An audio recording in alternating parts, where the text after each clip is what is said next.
Hey, everybody, it's Jim Deedlow. Thanks for listening to my podcast. You can find it on Apple, Spotify, wherever you get your podcast, or you might be listening to it on AM 1230 WJOB or 104.7 FM. As you well know, I am well supported by the construction trades that come out of the Laborers Union and have been part of the trade since I was a teenager. And I just love it, and I love that they support what we do on the radio and on TV. Recently, the Carpenters changed their name and did a whole new branding. Here to tell us about it is John Carr and Sam Garduno on the Jim Deedlow podcast. Announcement in Northwest Indiana, the United Brotherhood of Carpenters and Joiners of America has officially chartered Carpenters Local number 2950, uniting thousands of skilled men and women across Lake Porter, LaPorte, Newton, Jasper, Stark, and Pulaski counties under one banner built on grit, determination, excellence, and professionalism. Carpenters Local 2950 unites the proud legacies of Locals 599, 1005, and 1485, three locals that have long represented the heart of the region's workforce. Their merger into one local creates a single unified organization designed to amplify member strength, streamline representation, and deliver even greater influence in the construction industry and the communities we build. With several thousand members already represented, Local 2950 stands as the most powerful and dynamic trade union in Northwest Indiana, a force committed to protecting local work, promoting fair wages, and elevating the standards of craftsmanship that define the region. John Carr, the president of Carpenters Local 2950, said this: "The local was built on one simple idea, that the carpenters of Northwest Indiana deserve a unified, modern, and relentless organization that fights for local work, fair wages, and respect on every job. We're setting the standard for what a 21st century trade union should look like, disciplined, strategic, and proud of where we come from." John Carr's right here. John, how are you? Good. How are you, Jim? John comes out of these three locals. He comes out of 1485, but basically oversees the council. How do you feel about this? I feel great. I think it's a great move and something to, our membership to get behind and get excited about. Sam Garduno in the other chair here, long time with the Carpenters. Grew up and went to school right behind the studio here. What's your reactions here? What's your thoughts? I'm with John. It's exciting for us. I think it's kind of been a long time coming. And there's no, this guy's from this local, because we've been on the radio here with you plenty of times. And Carr from 1485, and, the Millwright's done some. So we all had our own numbers, and this is just bringing us together. We've been working side by side for a long time, so it just, it really kind of brings us all together and tighter. The Carpenters is basically divided into three main ones. It used to be like 7 or 8, and then it kind of got down to 3. And now it's going to be 1. But 599 is right here where we're standing. It's 599 used to be next to Hammond High and then Hammond Central. And now they've kind of moved in with the people over along I-65 is that Hobart or Maryville. And then you have 1005, which is kind of in the middle. I guess it would be east of Klein Avenue and into Porter County. And then 1485 is kind of known as the LaPorte County local, but they have some other areas also. So you have 599, 1005, and 1485 all coming together into 2950. Whose idea was this? This was a directive under our international. So the international is consolidating locals or just your locals? They they consolidate and streamline throughout the whole country. And in our council, it happened in Northwest Indiana, and it also happened in the Cleveland area. They had 2 locals there. They dissolved those and created 1 local over in Cleveland. What did the international tell you that?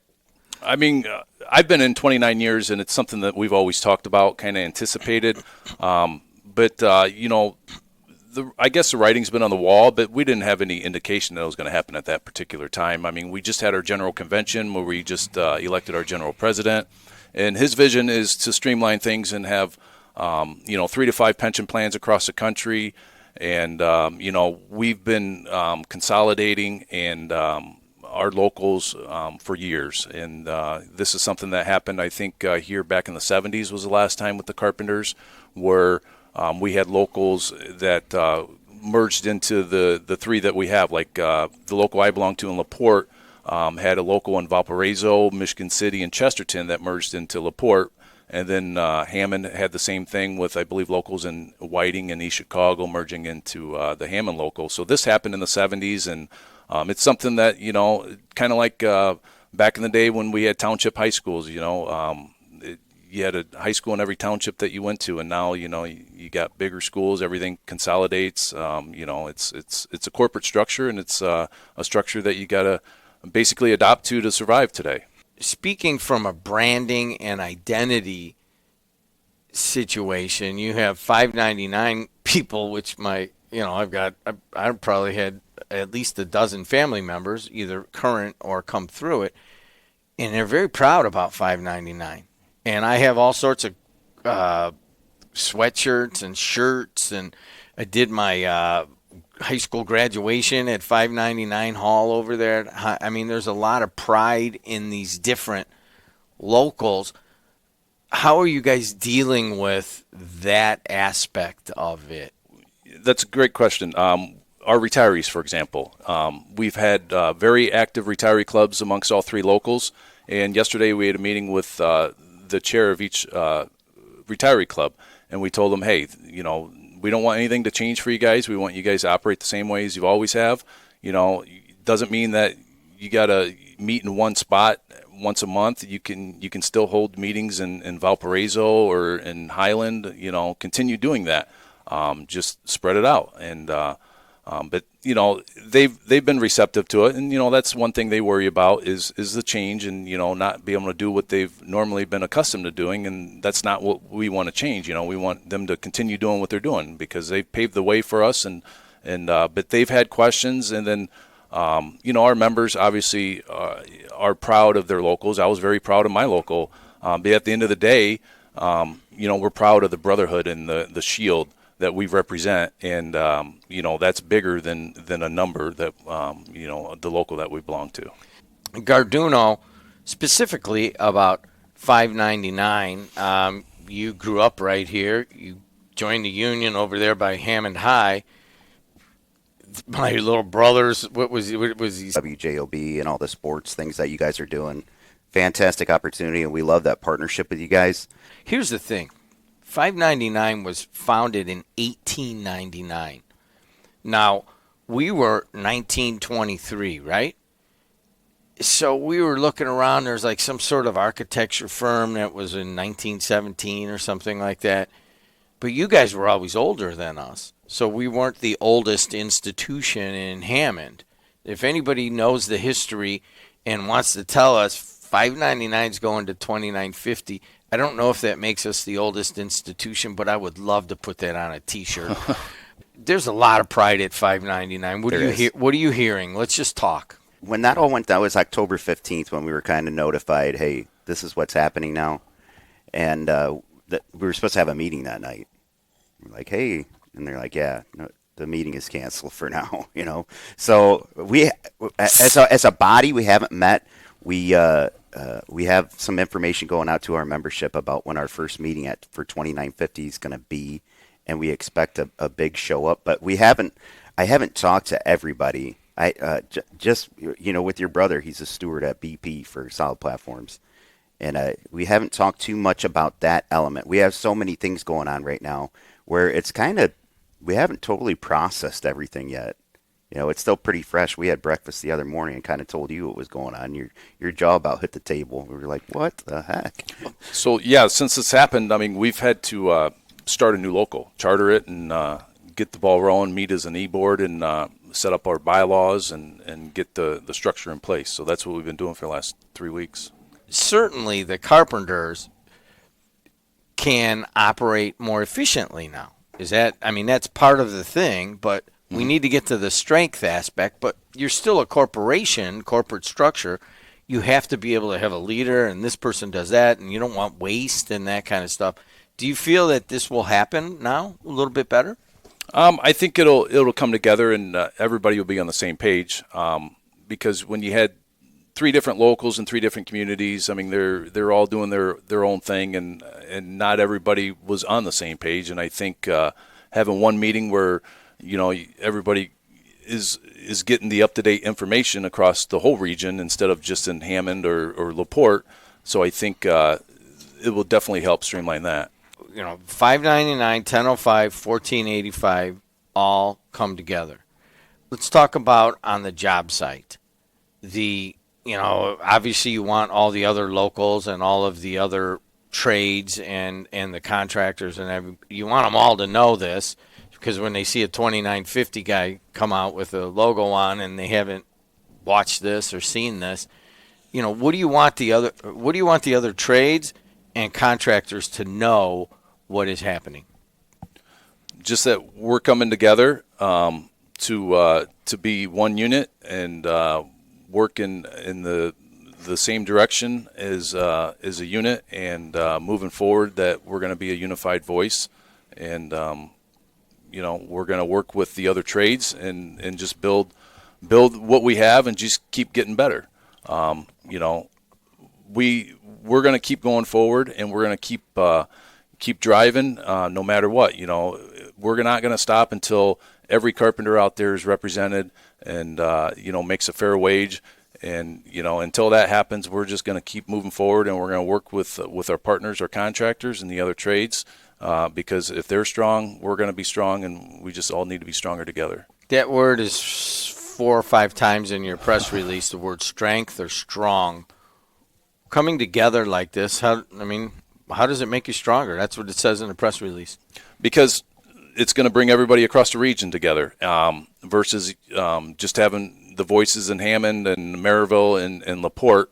And I think the membership being knowing what's going on across the region instead of just getting bits and pieces throughout.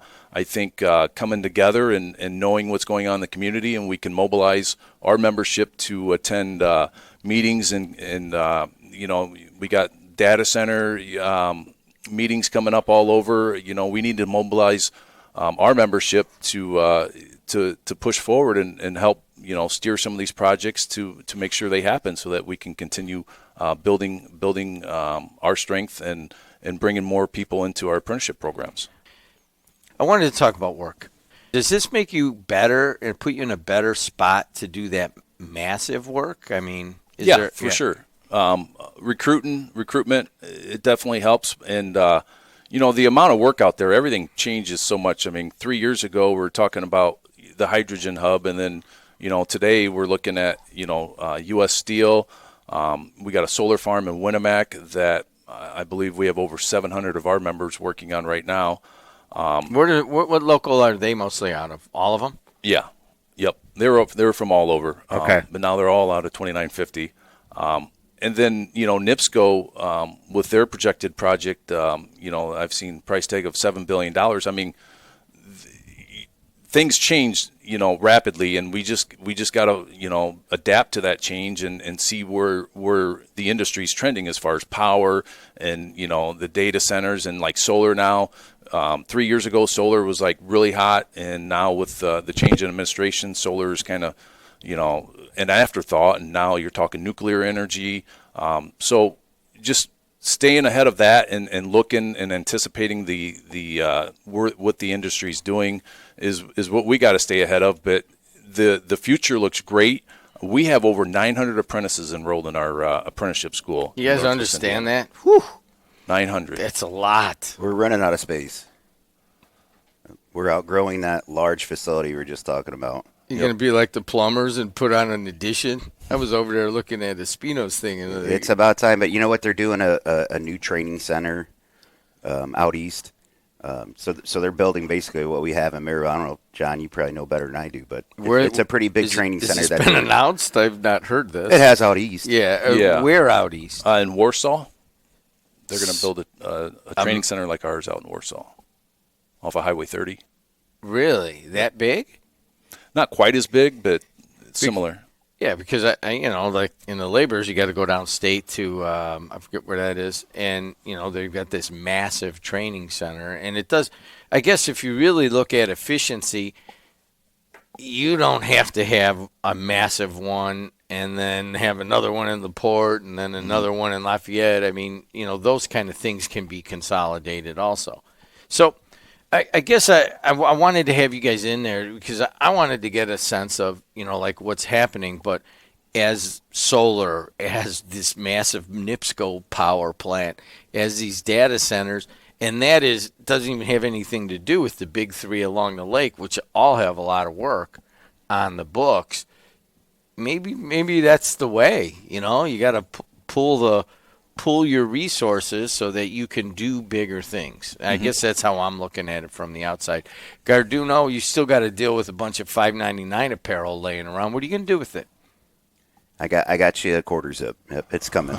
It's vintage now. They don't make it anymore. Man. You could be selling it on the internet. Hey, guys, is there anything else you want to tell people? Carr, you're the man, so what is it?